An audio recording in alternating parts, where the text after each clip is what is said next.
વિશ્વ પર્યાવરણ દિવસની ઉજવણી પ્રસંગે કોંગ્રેસ માલવણ જિલ્લા પંચાયત સભ્યને ન બોલાવતા હોબાળો કરતો વિડીયો વાયરલ।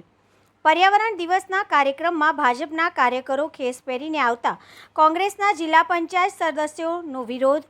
વિશ્વ પર્યાવરણ દિવસની ઉજવણી સરકારી કાર્યક્રમ છે, જેમાં સરકાર કાર્યક્રમ કરે છે। પ્રવીણ પટેલ જિલ્લા સભ્ય આવા કાર્યક્રમમાં કેમ ભાજપના કાર્યકરો ખેસ પહેરીને આવી રહ્યા છે તેવા આક્ષેપ સાથે વિરોધ કરવામાં આવ્યો। ફોરેસ્ટ વિભાગના અધિકારીઓ સાથે પ્રવીણ પટેલે કાયદાની ભાષામાં કરી વાતચીત। ફોરેસ્ટ વિભાગના કાર્યક્રમમાં ભાજપના નેતાઓ ખેસ પહેરીને આવતા કાયદાનું ભાન નથી જેવું કહીને અધિકારીઓની કરી રજૂઆત। વિશ્વ પર્યાવરણ દિવસની ઉજવણી કડાણા તાલુકાના ધરોડા ગામે કરવામાં આવી હતી। ભાજપના નેતા અને કાર્યકરો ભાજપનો ખેસ પહેરીને કાર્યક્રમમાં આવતા અને કોંગ્રેસના જિલ્લા પંચાયતના સદસ્ય પ્રવીણ પટેલને ન બોલાવતા વિરોધ કરવામાં આવ્યો। પ્રવીણ પટેલ દ્વારા વિડીયો બનાવી સોશિયલ મીડિયામાં વાયરલ કરવામાં આવ્યો છે। નિમિત્તે સર્વને ગઈકાલે જે વિશ્વ પર્યાવરણ દિવસ ગયો તો બધાને મારા પ્રણામ, જય જોહર, રામ રામ। વિશ્વ પર્યાવરણ દિવસ નિમિત્તે જે કાર્યક્રમ કરવામાં આવ્યો, જે સોશિયલ મીડિયાથી ગઈકાલે જે કાર્યક્રમો જોયા, જંગલ ખાતા મારફતે જ કરવામાં આવ્યા છે તમામ કાર્યક્રમો।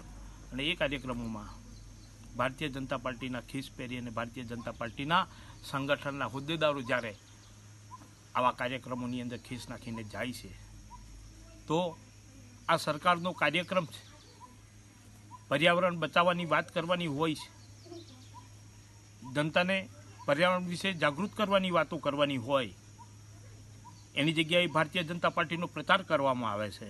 એમના ખેસ પહેરી અને ખુલ્લેઆમ સંગઠનના માણસો તેઓ ગળી જાય છે। ચૂંટાયેલા પ્રતિનિધિઓ ને કોઈ આમંત્રણ આપવામાં આવતું નથી। મને પણ આમંત્રણ નહોતું મળ્યું। મને પણ ખબર પડતા હું એ કાર્યક્રમની અંદર હાજરી આપવા માટે ગયો, પણ મને પણ 2 મિનિટ એવું લાગ્યું કે આ ભારતીય જનતા પાર્ટીનો કાર્યક્રમ છે કે સરકારી કાર્યક્રમ છે। મારે પણ ચોખવટ કરવી પડી।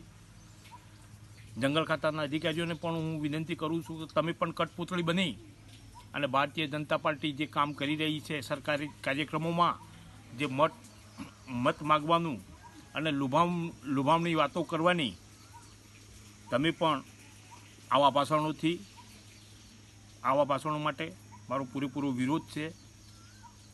સરકારી કાર્યક્રમ છે, જે હેતુથી કરવામાં આવ્યો છે તે હેતુથી કરો, અન્ય હેતુઓની વાત નથી કરો। અન્ય હેતુઓની વાત કરવી હોય તો કડાણા તાલુકાના આદિવાસી સમાજને દાખલા નથી મળતા, કરો ને વાત, આપણને દાખલા કેમ નથી આપતા? તેઓ ઘડી એવું કહેવાય છે કે 12 વર્ષ પહેલાં ડુંગરો ઉપર બિલકુલ બોલા જ ડુંગર હતા, એક પણ ડુંગર ઉપર વૃક્ષ નહોતું। આવું હળહળતું જૂઠું ભાષણ તમે કરો છો, આ આદિવાસી પ્રજાને ભ્રમિત કરવાનું કામ નથી કરો।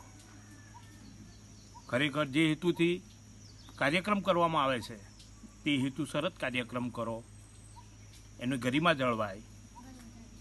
અને જંગલ ખાતાના જે તે મંત્રમુગ્ધ થઈને જે સાંભળવાવાળા જે અધિકારીઓ તેઓ હતા, એમને પણ મારી વિનંતી છે કે તમે આવું ભાષણ કરનારાઓને રોકો, તમારી ફરજમાં આવે છે।